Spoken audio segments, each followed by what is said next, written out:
Numbers 13. The Lord said to Moses, "Send some men to explore the land of Canaan, which I am giving to the Israelites. From each ancestral tribe send one of its leaders." So at the Lord's command, Moses sent them out from the desert of Paran. All of them were leaders of the Israelites. These are their names. From the tribe of Reuben, Shammua, son of Zakur. From the tribe of Simeon, Shaphat, son of Ori. From the tribe of Judah, Kalèb, son of Jephunneh. From the tribe of Issachar, Igal, son of Joseph. From the tribe of Ephraim, Hoshea, son of Nun. From the tribe of Benjamin, Paltai, son of Raphu. From the tribe of Zebulun, Gadiel, son of Sodai. From the tribe of Manasseh, a tribe of Joseph, Gadai, son of Susai.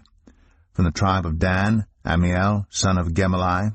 From the tribe of Asher, Sethur, son of Michael.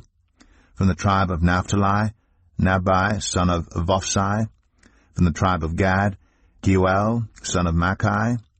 These are the names of the men Moses sent to explore the land. Moses gave Hoshea, son of Nun, the name Joshua. When Moses sent them to explore Canaan, he said, "Go up through the Negev and into the hill country. See what the land is like, and whether the people who live there are strong or weak, few or many. What kind of land do they live in? Is it good or bad? What kind of towns do they live in? Are they unwalled or fortified? How is the soil? Is it fertile or poor? Are there trees in it or not? Do your best to bring back some of the fruit of the land." It was the season for the first ripe grapes. So they went up and explored the land from the desert of Zin as far as Rehob, toward Lebo Hamath. They went up through the Negev and came to Hebron, where Ahiman, Sheshai, and Talmai, the descendants of Anak, lived. Hebron had been built 7 years before Zoan in Egypt. When they reached the valley of Eshcol, they cut off a branch bearing a single cluster of grapes. 2 of them carried it on a pole between them, along with some pomegranates and figs. That place was called the Valley of Eshcol because of the cluster of grapes the Israelites cut off there. At the end of 40 days, they returned from exploring the land. They came back to Moses and Aaron and the whole Israelite community at Kadesh in the desert of Paran. There they reported to them and to the whole assembly and showed them the fruit of the land. They gave Moses this account: "We went into the land to which you sent us, and it does flow with milk and honey. Here is its fruit. But the people who live there are powerful, and the cities are fortified and very large. We even saw descendants of Anak there. The Amalekites live in the Negev. The Hittites, Jebusites, and Amorites live in the hill country, and the Canaanites live near the sea and along the Jordan." Then Kalèb silenced the people before Moses and said, "We should go up and take possession of the land, for we can certainly do it." But the men who had gone up with him said, "We can't attack those people. They are stronger than we are." And they spread among the Israelites a bad report about the land they had explored. They said, "The land we explored devours those living in it. All the people we saw there are of great size. We saw the Nephilim there. The descendants of Anak come from the Nephilim.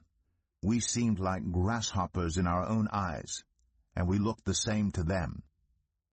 Numbers 14. That night all the members of the community raised their voices and wept aloud. All the Israelites grumbled against Moses and Aaron, and the whole assembly said to them, "If only we had died in Egypt or in this wilderness. Why is the Lord bringing us to this land only to let us fall by the sword? Our wives and children will be taken as plunder. Wouldn't it be better for us to go back to Egypt?" And they said to each other, "We should choose a leader and go back to Egypt." Then Moses and Aaron fell face down in front of the whole Israelite assembly gathered there. Joshua son of Nun and Kalèb son of Jephunneh, who were among those who had explored the land, tore their clothes and said to the entire Israelite assembly, "The land we passed through and explored is exceedingly good. If the Lord is pleased with us, he will lead us into that land, a land flowing with milk and honey, and will give it to us. Only do not rebel against the Lord, and do not be afraid of the people of the land, because we will devour them. Their protection is gone, but the Lord is with us. Do not be afraid of them." But the whole assembly talked about stoning them. Then the glory of the Lord appeared at the tent of meeting to all the Israelites. The Lord said to Moses, "How long will these people treat me with contempt? How long will they refuse to believe in me, in spite of all the signs I have performed among them? I will strike them down with a plague and destroy them, but I will make you into a nation greater and stronger than they." Moses said to the Lord, "Then the Egyptians will hear about it. By your power you brought these people up from among them, and they will tell the inhabitants of this land about it. They've already heard that you, Lord, are with these people, and that you, Lord, have been seen face to face, that your cloud stays over them, and that you go before them in a pillar of cloud by day and a pillar of fire by night.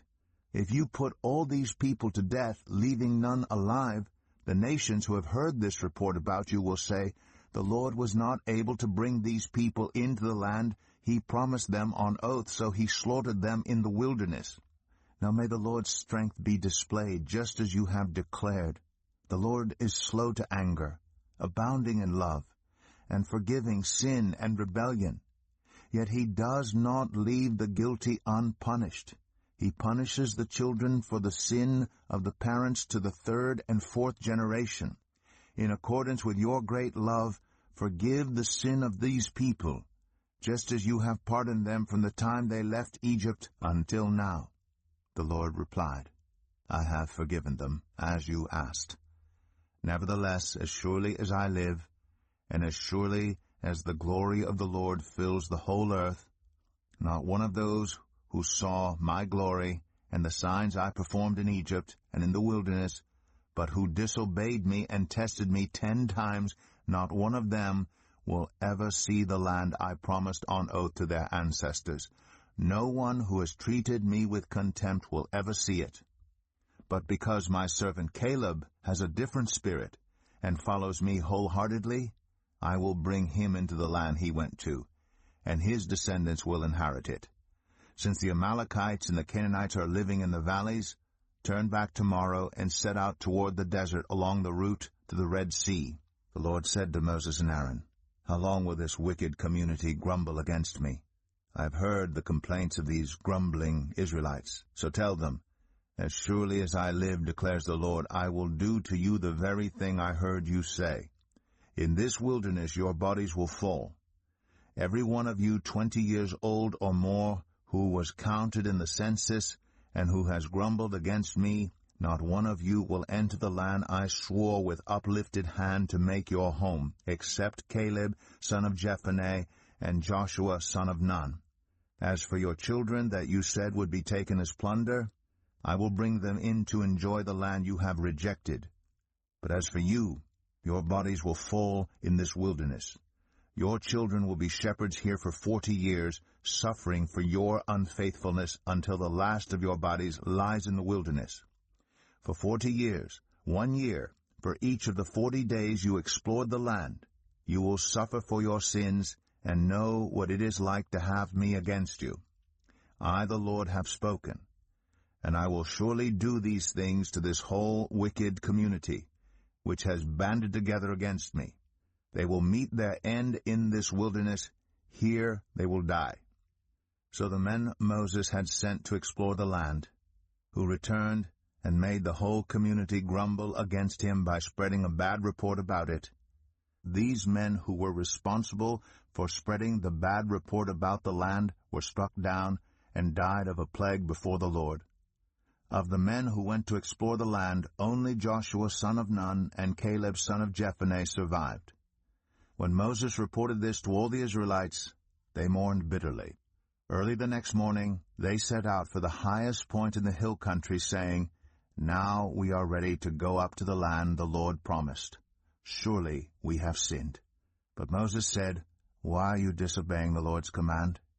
This will not succeed. Do not go up, because the Lord is not with you. You will be defeated by your enemies. For the Amalekites and the Canaanites will face you there.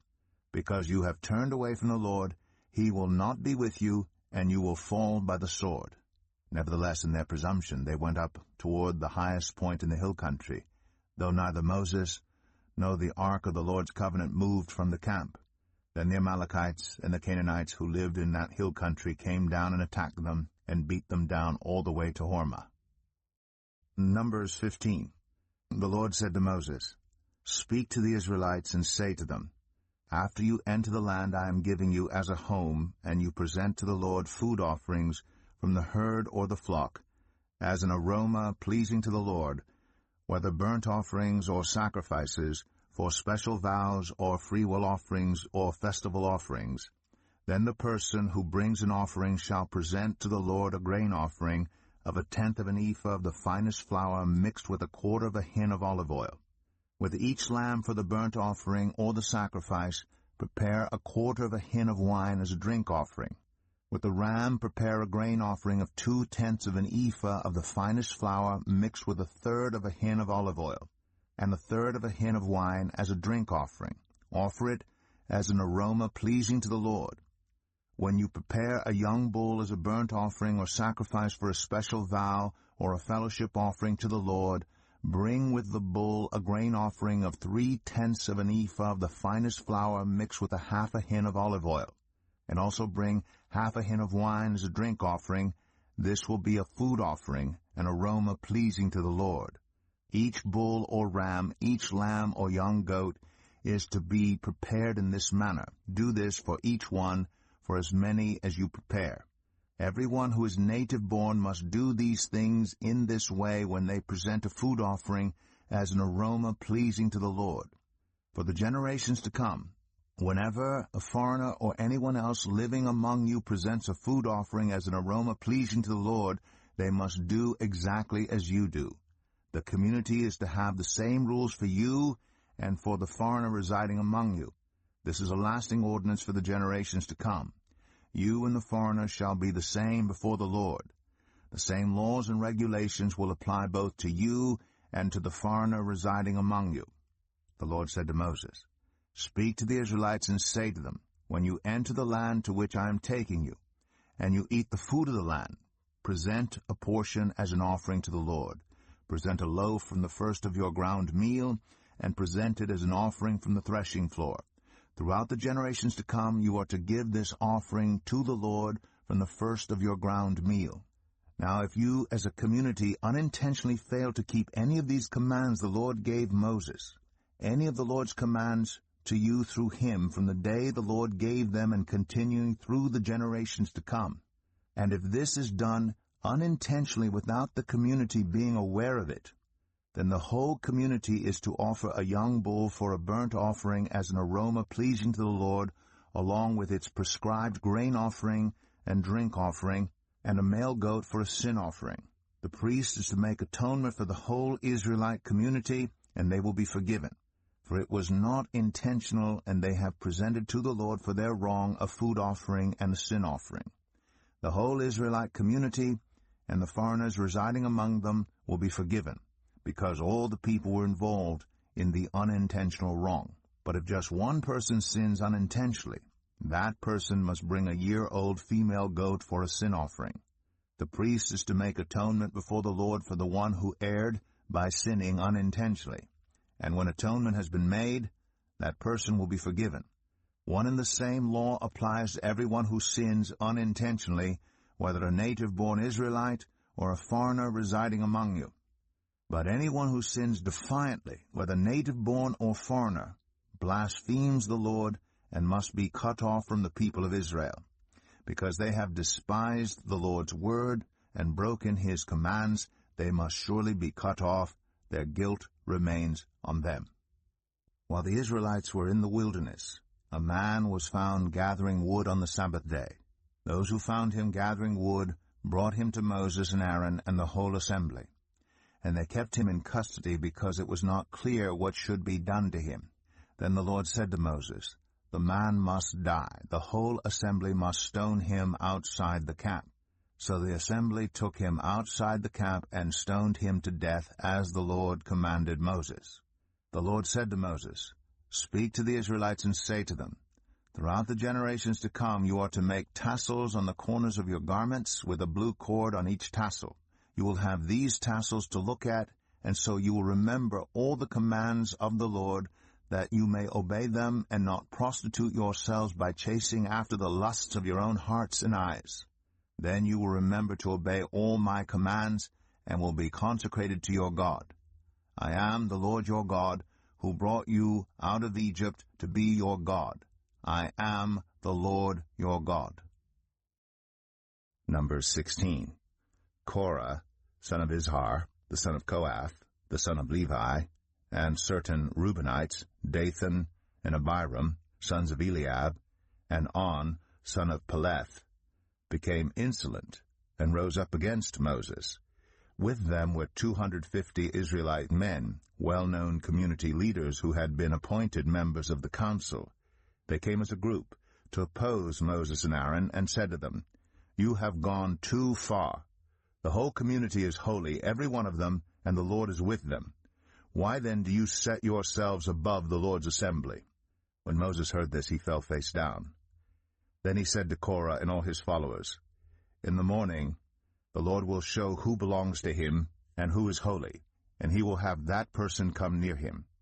The man he chooses he will cause to come near him. You, Korah, and all your followers are to do this. Take censers, and tomorrow put burning coals and incense in them before the Lord. The man the Lord chooses will be the one who is holy. You Levites have gone too far." Moses also said to Korah, "Now listen, you Levites. Isn't it enough for you that the God of Israel has separated you from the rest of the Israelite community and brought you near himself to do the work at the Lord's tabernacle and to stand before the community and minister to them? He has brought you and all your fellow Levites near himself, but now you are trying to get the priesthood too. It is against the Lord that you and all your followers have banded together. Who is Aaron that you should grumble against him?" Then Moses summoned Dathan and Abiram, the sons of Eliab, but they said, "We will not come. Isn't it enough that you have brought us up out of a land flowing with milk and honey to kill us in the wilderness, and now you also want to lord it over us? Moreover, you haven't brought us into a land flowing with milk and honey, or given us an inheritance of fields and vineyards. Do you want to treat these men like slaves? No, we will not come." Then Moses became very angry and said to the Lord, "Do not accept their offering. I have not taken so much as a donkey from them, nor have I wronged any of them." Moses said to Korah, "You and all your followers are to appear before the Lord tomorrow, you and they and Aaron. Each man is to take his censer and put incense in it, 250 censers in all, and present it before the Lord. You and Aaron are to present your censers also." So each of them took his censer, put burning coals and incense in it, and stood with Moses and Aaron at the entrance to the tent of meeting. When Korah had gathered all his followers in opposition to them at the entrance to the tent of meeting, the glory of the Lord appeared to the entire assembly. The Lord said to Moses and Aaron, "Separate yourselves from this assembly, so I can put an end to them at once." But Moses and Aaron fell face down and cried out, "O God, the God who gives breath to all living things, will you be angry with the entire assembly when only one man sins?" Then the Lord said to Moses, "Say to the assembly, move away from the tents of Korah, Dathan, and Abiram." Moses got up and went to Dathan, and Abiram and the elders of Israel followed him. He warned the assembly, "Move back from the tents of these wicked men. Do not touch anything belonging to them, or you will be swept away because of all their sins." So they moved away from the tents of Korah, Dathan, and Abiram. Dathan and Abiram had come out and were standing with their wives, children, and little ones at the entrances to their tents. Then Moses said, "This is how you will know that the Lord has sent me to do all these things and that it was not my idea. If these men die a natural death and suffer the fate of all mankind, then the Lord has not sent me. But if the Lord brings about something totally new, and the earth opens its mouth and swallows them, with everything that belongs to them, and they go down alive into the realm of the dead, then you will know that these men have treated the Lord with contempt." As soon as he finished saying all this, the ground under them split apart, and the earth opened its mouth and swallowed them, and their households, and all those associated with Korah, together with their possessions. They went down alive into the realm of the dead, with everything they owned. The earth closed over them, and they perished, and were gone from the community. At their cries, all the Israelites around them fled, shouting, "The earth is going to swallow us too." And fire came out from the Lord, and consumed the 250 men who were offering the incense. The Lord said to Moses, "Tell Eleazar son of Aaron, the priest, to remove the censers from the charred remains and scatter the coals some distance away, for the censers are holy, the censers of the men who sinned at the cost of their lives. Hammer the censers into sheets to overlay the altar, for they were presented before the Lord and have become holy. Let them be a sign to the Israelites." So Eleazar the priest collected the bronze censers brought by those who had been burned to death, and he had them hammered out to overlay the altar, as the Lord directed him through Moses. This was to remind the Israelites that no one except a descendant of Aaron should come to burn incense before the Lord, or he would become like Korah and his followers. The next day, the whole Israelite community grumbled against Moses and Aaron. "You have killed the Lord's people," they said. But when the assembly gathered in opposition to Moses and Aaron and turned toward the tent of meeting, suddenly the cloud covered it, and the glory of the Lord appeared. Then Moses and Aaron went to the front of the tent of meeting, and the Lord said to Moses, "Get away from this assembly, so I can put an end to them at once." And they fell face down. Then Moses said to Aaron, "Take your censer and put incense in it, along with burning coals from the altar, and hurry to the assembly to make atonement for them. Wrath has come out from the Lord, the plague has started." So Aaron did as Moses said, and ran into the midst of the assembly. The plague had already started among the people, but Aaron offered the incense and made atonement for them. He stood between the living and the dead, and the plague stopped. But 14,700 people died from the plague, in addition to those who had died because of Korah. Then Aaron returned to Moses at the entrance to the tent of meeting, for the plague had stopped. Number 17. The Lord said to Moses, "Speak to the Israelites.